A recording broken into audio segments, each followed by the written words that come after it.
Journey to the West in Vernacular Chapter 37, Dolphin Country, recruiting marriage and Jade Rabbit before dawn the next day. While the monks in the temple were still sleeping, Master Tang and his disciples quietly got up, packed their luggage, opened the mountain gate, and found a way to leave. They slept in the open and walked for half a month. One evening, when their master and apprentice were preparing to stay, they saw a large temple in front of them. On the gate were written several golden characters, Bujin Temple. The mountain gate was crowded with people carrying burdens, carts, backpacks, and all kinds of pedestrians. As soon as they saw Tang Monk and his disciples approaching, they immediately gave way to the front of the diamond hall. An old monk came out to greet him. Tang Monk quickly saluted and reported his origin. After listening to the old monk, he said, "Please come indoors to drink tea and have a meal." Tang Monk asked the old monk, "Why are there so many merchants in front of the mountain gate?" The old monk replied, "At the foot of Baiyao Mountain, in front, there is a jimming pass. In recent years, centipedes have often appeared and bitten pedestrians on the road. Only when the rooster crows at dawn can the centipede escape, and the pedestrians dare to cross the border." At this time, the old monk invited the four people to go ahead and have a meal. After the fasting meal, the first quarter moon rose. Tang Monk asked Sun Wukong to accompany him for a walk under the moonlight. At this time, the master of the hospital, accompanied by a young monk, came to visit Tang Seng. After they talked for a while, the master of the hospital suggested that Tang Seng go to the place where the Buddha had been invited to preach. Tang Seng and Sun Wukong happily agreed. The master of the courtyard asked the young monk to open the back door, and the three of them walked in. Walking to the stone platform, Tang Seng felt a little tired, so he sat down to rest. Suddenly I heard a delicate woman crying. Tang Monk asked, "Who is crying?" The master of the courtyard called the young monk to stand outside the door, and then knelt down in front of Tang Monk. Tang Monk hurriedly helped him up and asked, "Why does the old master of the courtyard perform this great ceremony?"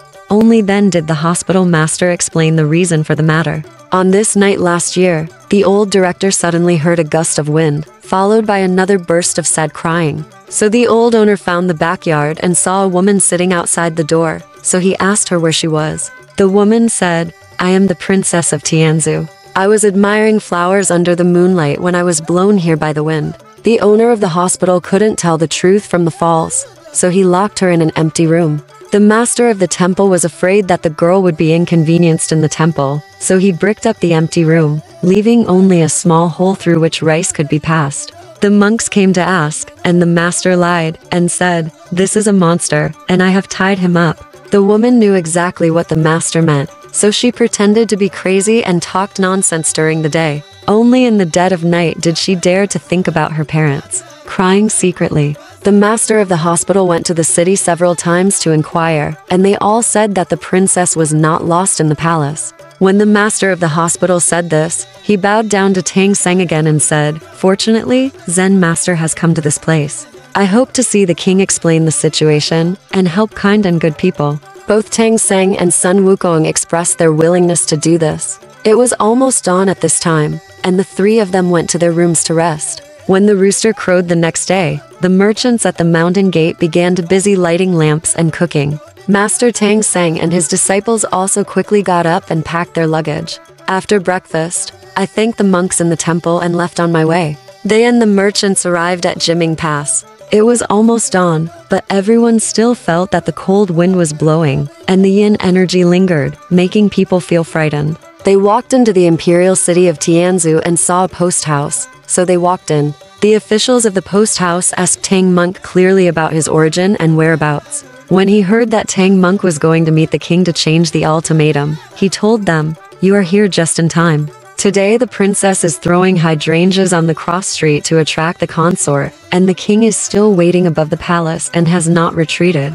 Sun Wukong accompanied Tang Monk to the palace to exchange documents. After leaving the inn, I saw that the streets and alleys were crowded with people, noisily watching the princess toss the hydrangea. Sun Wukong wanted to follow, but Tang Monk refused. So Wukong said, "You can see the princess at the colorful building, and you can tell the truth from the false. Besides, the emperor is waiting for the good news of the princess, so how can he pay attention to the affairs of the court?" Only then did Tang Seng agree. The two of them squeezed to the front of the colorful building with the crowd. It turned out that this princess was transformed into a goblin. She knew that Tang Monk must have passed through Tianzhu when he was seeking Buddhist scriptures, so she used magic to drive away the real princess. She also pretended that she wanted to throw a hydrangea to attract the prince-in-law, wanted to marry Tang Monk, and wanted to take away the yuan-yang in Tang Monk's body. With true energy, you can become an immortal by practicing Taoism. She has been waiting for Tang Seng for a long time. When the fake princess saw Tang Monk coming to Keilu, she threw the hydrangea, and it landed on Tang Monk's head without any deviation. The maids upstairs shouted, "We're beating the monk." The princes and grandsons who came specifically to catch the hydrangeas swarmed up and tried to grab the hydrangea. Sun Wukong shouted and suddenly grew into a giant more than 3 feet tall. Everyone was frightened and ran away. Sun Wukong returned to his original appearance. Seeing the palace maids and eunuchs coming to pay homage to Tang Seng, they said, "Welcome to the palace to congratulate you." Tang Seng complained that Sun Wukong should not play tricks on his master. Sun Wukong whispered a few words into Tang Monk's ear, and finally said, "This trick is called the strategy of subduing demons by marriage. As long as you explain it clearly to the king and call the disciples into the palace, I will naturally be able to do something about it." Tang Monk was rushed to the palace by the maids and eunuchs. He quickly told the king about his origins and asked the king to change the customs for him and let him go to the west to obtain Buddhist scriptures. The king originally wanted to let Tang Seng go, but the fake princess refused. The king had no choice but to pass down an imperial decree and choose a good day to hold a wedding ceremony for the princess and Tang Monk. Tang Monk had no choice but to remember Sun Wukong's words and kowtowed to the king. "My 3 apprentices are still in the post house. I hope your majesty will call them here and change the official documents. I will give them a few words to ask them to go and get the scriptures as soon as possible." The king agreed to Tang Monk's suggestion, and then ordered his chamberlain to call Sun Wukong and the 3 of them to the palace. After a while, Sun Wukong, Zhu Bajie, and Sha Seng came to the Golden Palace. The king saw that the 3 of them were ugly and was very scared. He had the courage to ask them to tell their origins. After the 3 people reported the origins of the Monkey King, Martial Canopy, and General Rolling Shutter, the king hurriedly got down from the dragon bed and repeatedly claimed that they were relatives of the gods. The king ordered the commander to clean the pavilions in the royal garden, and invited the consort and 3 disciples to rest. As soon as Tang Monk arrived at his residence in the imperial garden and saw no one around, he blamed Sun Wukong and said, "What should we do if we cause such a thing?" Sun Wukong said, "There is a dark color on the king's face, but he has not seen the princess yet. I don't know if it's true or false. I was happy for several days. The wedding day was coming soon." The king was filled with joy. He was about to go to the imperial garden to visit his consort.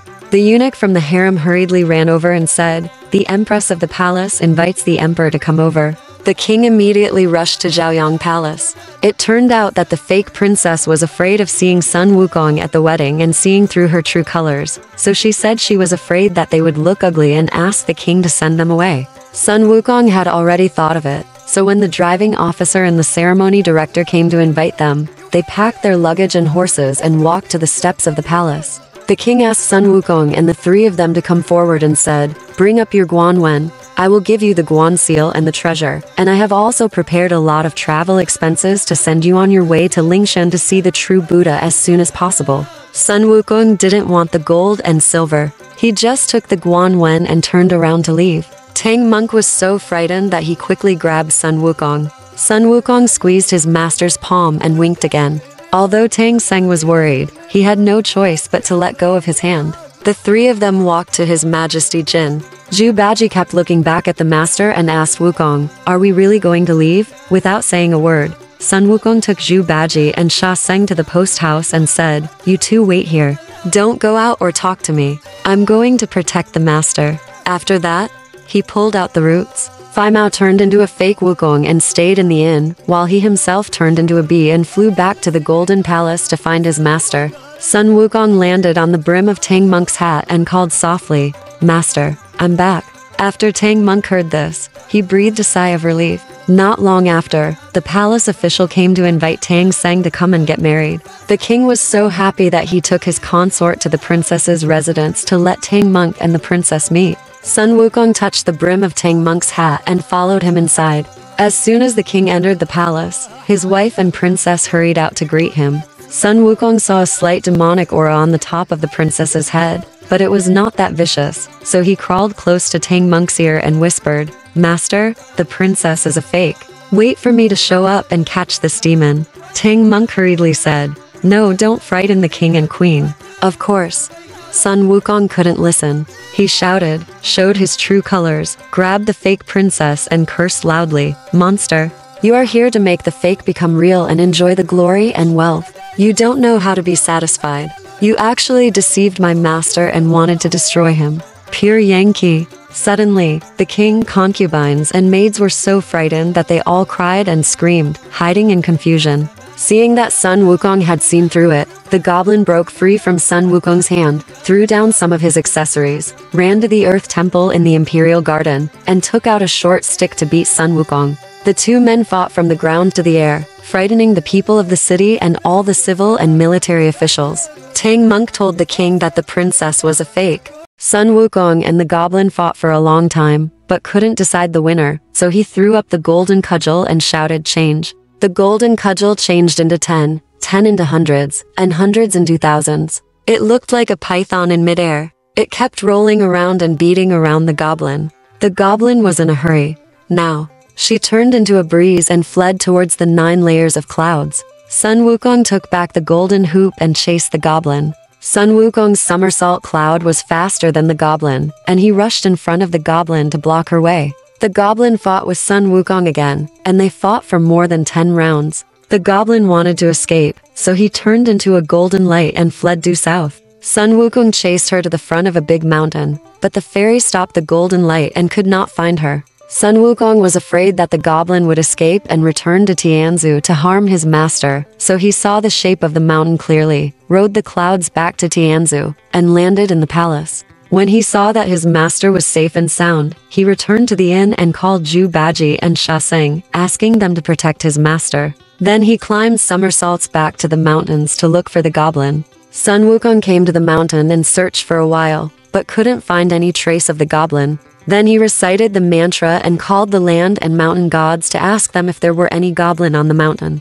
The 2 gods told Wukong that this was Ming Mountain. There were only 3 rabbit holes on the mountain, and there were no goblins. Sun Wukong asked the gods to take him to the 3 rabbit holes to look for them. They walked all the way to the top of the mountain and found a big cave. They blocked the door with 2 big rocks. Sun Wukong took out the golden hoop and smashed the stone blocking the door. He saw that the goblin was indeed hiding in the cave. The goblin suddenly jumped out, and while fighting Sun Wukong, he cursed the land and the mountain god, and said, "Old man, who asked you to bring him here? I will settle the score with you later." They fought for more than 10 rounds, but the goblin couldn't hold on any longer. Sun Wukong swung his stick and was about to hit her down when he suddenly heard someone shouting loudly in the sky, "Great sage, please be merciful with your stick and don't beat her to death." Sun Wukong looked back and saw that it was Tan, Star Lord and Fairy Chang who were coming. It turns out that this goblin is the Jade Rabbit who makes elixirs in Guanhan Palace. Lord Tan told Sun Wukong that the princess of Tianzhu was originally Su in the Moon Palace, and she was reborn in the lower world because she missed the mortal world. She once slapped the Jade Rabbit, who held a grudge and threw Su into the wilderness to suffer misfortune last year. Sun Wukong hated the Jade Rabbit for almost destroying his master's Yuan Yang, and raised his stick to beat him. The Lord of Tan kept begging him for mercy, and Sun Wukong had to reluctantly agree. Sun Wukong said, "You can spare her, but you have to let her show her true form and go to Tianzhu country to show the king." The Lord of Tan pointed at the Jade Rabbit at that time, and the Jade Rabbit showed its true form. Sun Wukong was very happy to see it. He took Tan, Star Lord, Fairy Chang and Jade Rabbit to ride on the bright stars and moon in the colorful auspicious clouds towards the kingdom of Tianzhu. The king and Tang Monk were waiting for Sun Wukong to come back from catching the demon in the Imperial Garden. Suddenly they looked up and saw a beautiful patch of clouds in the sky due to the south. They heard Sun Wukong shout loudly in the air, "Your Majesty, the king of Tianzhu, come and take a look at these 2. The gods are Tan Xingjun and Chang Fairy, and this Jade Rabbit is the fake princess who turned away from the real princess." When everyone saw it, they hurriedly knelt down and bowed to the night sky. Sun Wukong landed on the cloud head and returned to the front of the Golden Palace. Lord Tan and Fairy Chang took the Jade Rabbit and returned to the Moon Palace. The king thanked Wukong and asked him, Then where is my real princess now? Sun Wukong said, your real princess is now in Bujin Temple. Wait until tomorrow, and I will take you to find the real princess. Early the next morning, the king issued an imperial edict. The 2 palaces in the east and west guard the palace, and the imperial concubine, and I will lead the civil and military officials and 4 holy monks to the Bujin Temple to welcome the princess back. After a long time, the emperor and the others came to Bujin Temple. The owner of the temple took the king to the broken house in the backyard. When the princess saw someone coming, she pretended to be crazy again. The king ordered the master of the courtyard to open the door. The queen recognized that the princess was locked inside. Regardless of the filth on her body, she hugged the princess and burst into tears. After the king ordered the maids to bathe and change the princess, he first thanked Tang Monk and his disciples for saving her life, and then thanked the master of the temple for his support. He appointed the master of the temple as a monk to serve the country and passed the decree to rebuild the temple. After the king returned to the palace, he held a banquet to thank Tang Monk and his disciples, and also offered portraits to them. Sun Wukong said, hey, no need. There are some centipedes blocking the road and hurting people in the Baiyao mountain of Bujin Temple recently. If the king can choose putting 1,000 roosters on the mountain and eating centipedes for the convenience of merchants, isn't this 100 times better than enshrining a portrait? The king was very happy and ordered 1,000 big roosters to be released into the mountains. When the centipedes saw the roosters, they all turned into straight sticks and were eaten by the roosters. In just one day, all the large and small centipedes in Baiyao Mountain were eaten by the rooster. The king changed Baiyao Mountain to Baohua Mountain. The next day, the king called for a painter to draw the faces of Tang Monk and his disciples and enshrine them in Hui Pavilion. He also asked the princess to dress neatly and come out to thank Tang Seng and his apprentice for their help. Tang Monk said goodbye to the king and went to the west to obtain Buddhist scriptures. The king asked Tang Monk to get into his car and sent officials to escort them for a while. The queen, concubines and subjects all came to thank him. Alright, this part of the story ends here. Want to know what happened next? Let's listen to the breakdown next time.